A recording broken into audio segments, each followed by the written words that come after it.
Mungu. Naye Mungu katika njia zake, yeye ndiye ataponya, yeye ndiye ataokoa, na yeye ndiye atafanya nini? Atadumisha. Bwana asifiwe sana. That is what we are talking about. It might not be a very famous gospel that I'm preaching, but it is the word of God. I must tell you that you must give, and when you give, the next thing we have learned that it has to be willingly.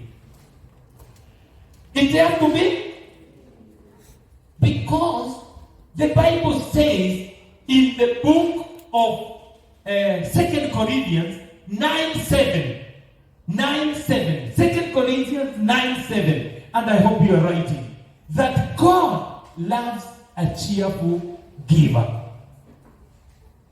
Amen. Sio ujitolee kwa kwaya, alafu jioni ikifika unaanza kuniambia wewe pasta, siwezi imba hiyo yote, alafu unaniangalia tu. No, it is not me. Si mzuri ukuje umeniambia leo natolea Mungu kazi, mimi huku ndio ninafanya kazi. Like one time there is a brother who came and said, mimi ni ndugu, nimeokoka, nimekuja ndio tufanye kazi. Nikamwambia karibu. Akafanya tukafanya. Kufika jioni akaniambia lete pesa. And that day the devil knows how to shame people of God. That day I didn't have a coin in my pocket, and I had worked so much here. Yet I found somebody to help me. I said, Bwana apewe sifa, Mungu ameona. So we did the work together. And you see, there was Moses was not here to give us anything, even water. After the day, in the evening, the brother told me, "Patia mimi pesa." Nikamuuliza, "You said you are a brother?" Kwani kuwa ndugu ni kumaanisha usinipe pesa? Nikamwambia, si kazi ya Mungu unafanya. Utanipa pesa nani? Let me tell you. Let us be genuine in whatever we do, in the services that we are rendering to God. Let us render a service with one heart. Let us render a service with willing heart, so that it may be a sacrifice acceptable before Him. Lakini ukiweka ujanja, ukiweka ujuaji, inakosa ile baraka. Lakini ukiweka uungu ndani yake, kujitolea ndani yake, upendo ndani yake, utavuna yale ambayo unafanya. Let me give you this short story about myself. When I was young, because I was not born an old man the way you see. In my village where we encamped, we had a problem, and that problem made us to go. We were from Meru, and my mother was from Embu. So we had a problem at Meru, which made us to go to my mother's place. And when we went to my mother's place, we had a lot of problems. For a reason I don't know why, my uncle put us in a granary. In a granary in Mount Kenya, you will freeze, because it is so cold. And then my mom used to put us together, so that I tend to think, I've never asked her, and she is not there for me to ask her now. She was putting us together to laliane, I think, to get warmth from each other. Because what we were covering ourselves with were the sacks of maize, which in the morning she has to return the maize. Are you getting it? Now, because of the kind of the problem that we were undergoing, I developed a culture of fury. Fury wanting to do job like if I will never do again. And I was tiny. Then, my grandfather gave us a farm and said, go and settle there.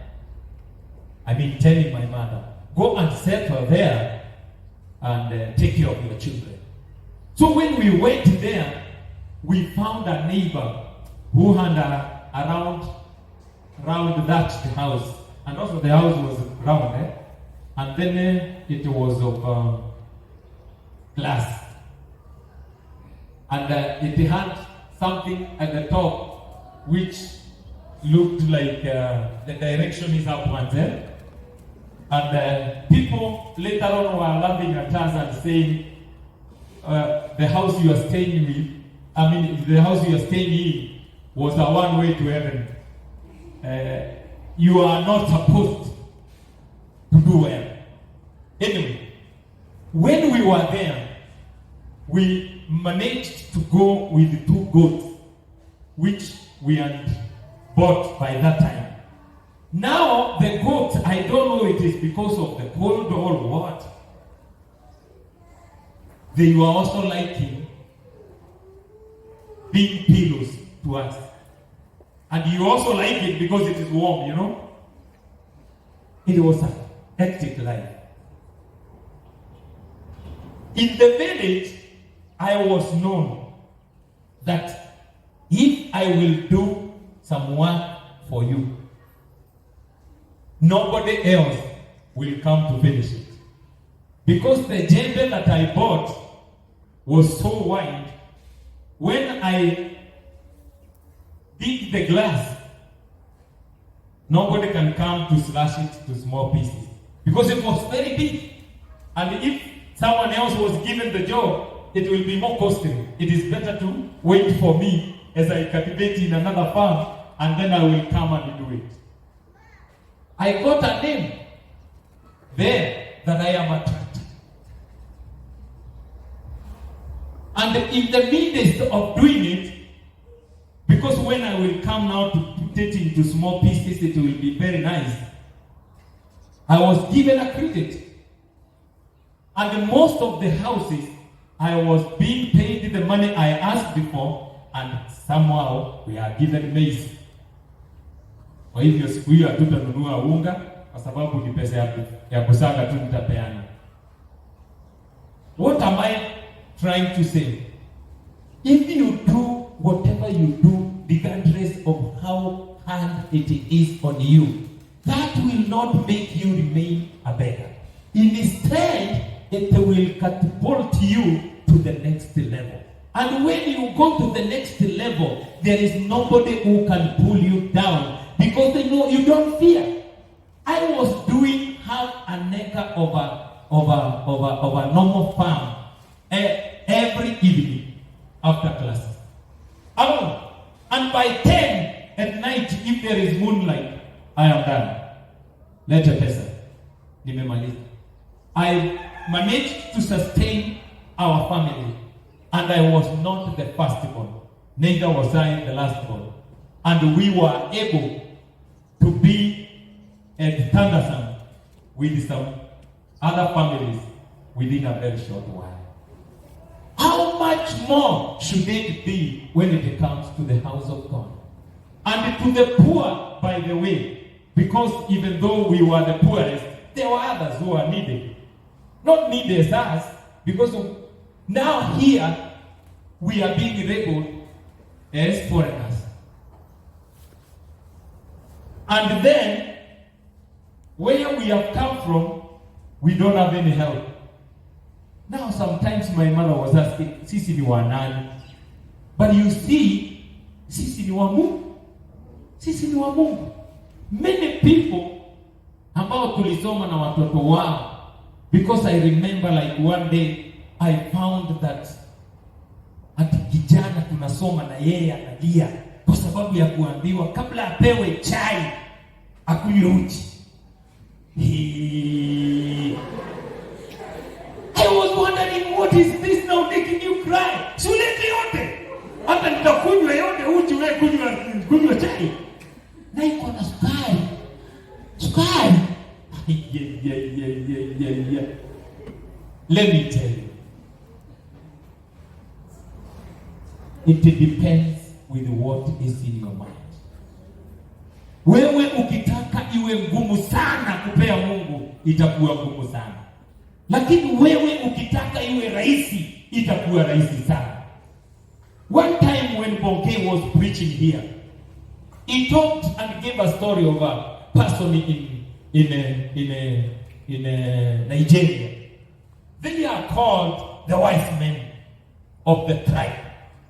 And the youngsters said, this young man, we must prove him wrong. Whether he wants or not, we must prove him wrong. They are saying, wise, kitu gani? We are going to prove them wrong. And when they went to him, they did this because they had agreed. And they told him, you know, it is both hands, dead or alive. No, it was one hand. Dead or alive. Because they had agreed that if he says life, they will release whatever was in the hand and prove him wrong. And if he says dead, no, if he says dead, they will release it. If they say life, they will squeeze it with one finger, and then they will open when it is dead, and they will prove him wrong. So in both ways, they were so sure. Hawezi pata. Sijui kama mmeona? Akisema iko hai, watafinya na kidole moja na waproof kwake imekufa. Na kama atasema iko imekufa, watawachilia. In both ways sisi watamweza. Kuna mahali ataweza. But now, when they went to the old man told them, it depends on you. It depends on you. Today, I am also putting that challenge to you, that it depends on you. Wacha kuwekea Mungu tuvikwazo tudogo. Mara mimi sifanyi kazi. Mara mimi sina cha kupeana. Mara mimi Mungu unanijua. Mara mimi Mungu unajua uwezo wangu. If you don't have something to give, God knows that you have the skill that you can give to build this house. And if you have, give it out. That is what God is demanding from you. And if you have money and you think you are too busy, you can't be found, give that money. It will be brought, it will buy materials, and the skillful people will give their services, and the altar of God will be built in Jesus' name. Amen? Munaipata? Bwana asifiwe. Can we raise one of our hands and say, I am a giver. I am a cheerful giver in the house of the Lord. And whenever I give to God. I don't give to human being. I don't give to be noticed. I give to God. In Jesus' name. Amen, amen, amen, amen. Today my service is very short. My preaching is very short. And I want us to know that when a time has come for demanding, it is not any other time. It is today when God is saying that it is a command that you give. You give, you give, you give. And you have to give because God knows us all. He knows that we are able to give. And we will not tell him, God, iko hai ama imekufa. Ati ndio uachilie kama nitasema imekufa. Na uifungie kidole kama nitasema iko hai. It is wrong, it is not godly, because we first gave our lives to Christ, and after giving our lives to Christ, Christ lives in us. And because he lives in us, we will live a holy life, and everything that we give to God is holy unto God in Jesus' name. The other thing is, haina maana upeane kwa Mungu kama hujaamua haitakusaidia. Ya pili, haina maana upeane kwa madhabahu usiyoyaamini, haitakusaidia. It is good you believe in the altar that you are giving unto, so that God may honor that giving that you are giving. Did you hear that?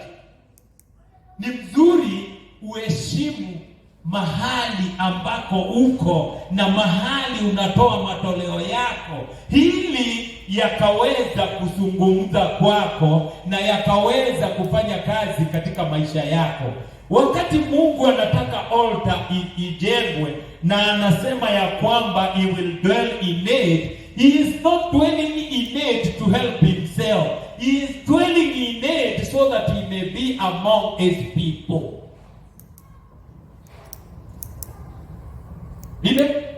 Are you getting me? What I mean is, even when you are giving so that this altar may be built and this altar to speak to you, it is not because God is lacking a bedroom in heaven. No! God does not need a house. But now, in his own way of reaching man, he has said, raise an altar for me.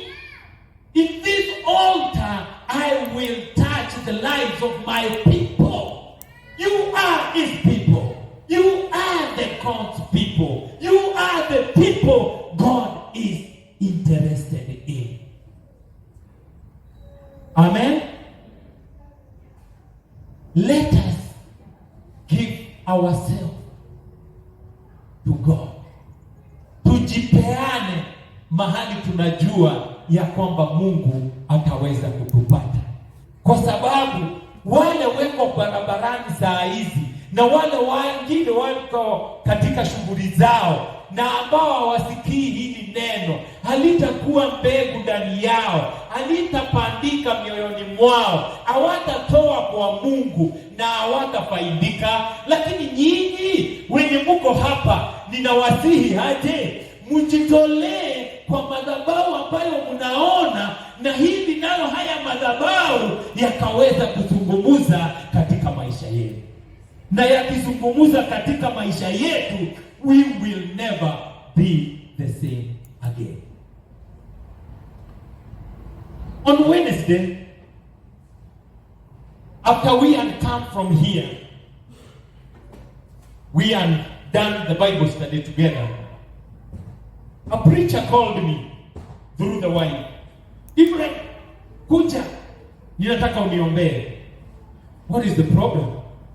Mwanangu ananiambia amejiuma ulimi akihubiri na anataka umuombee. Nikamuuliza, hai, kwa nini mimi? Na nini dini yenu mna watu wengi, kwa nini mimi?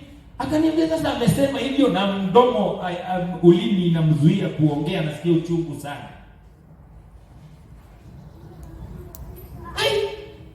Nikaenda tu, hata kama nilienda shingo upande, nilienda tu and I prayed for him. God is faithful.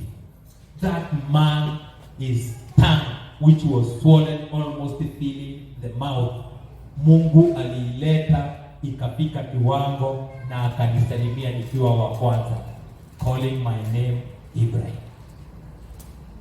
Sijui kama mnashika hiyo. It is this Wednesday. If the altar is not speaking, then what will you say? It is not that I'm telling you that kujua ati mimi mshupavu sana. Huyu pastor no, that is not what I am trying to tell you. I am trying to tell you there is God in this altar.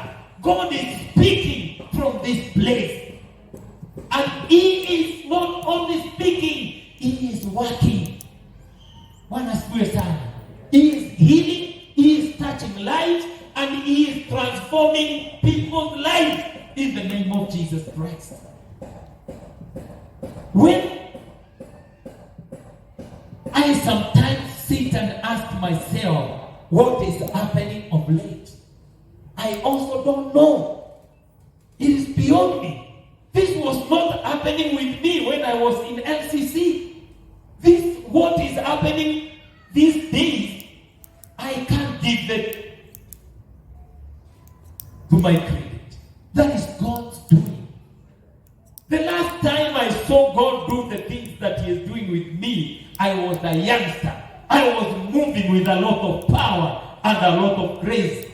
And today I am an old man, but God has decided by His own ways that He will use this altar to speak to the nations. Pastor Francis will tell you that our sub-region overseer came here. And when he came to this place, he said, iko Mungu. True? Alisema iko Mungu katika haya madhabahu. Because immediately he came, because we came, and then he came even faster than me, and he came up here. He wanted to turn and see how it is, but instead he started praying around, praying, and he was carried by the Holy Spirit. There is God in this house. I'm not telling you this to preach myself. And furthermore, can I help God to do His work? Can I? So I'm not running for myself. I am telling you that there are witnesses and there are tangible miracles that are happening here, and it is a wonderful place to bring your offerings and be sure that God has received. Because God is speaking from this altar in the name of Jesus Christ. There are quite a number of people we have prayed for. And I am believing and trusting that God, very soon, we are going to hear miracles and tutashangaa. Kwa sababu Mungu anafanya kazi. Bwana asifiwe sana. Before I finish, I will go to the other stage. And I know some of us are asking, why should we give? Whether it is the services, or it is the finances, or whatever you are giving.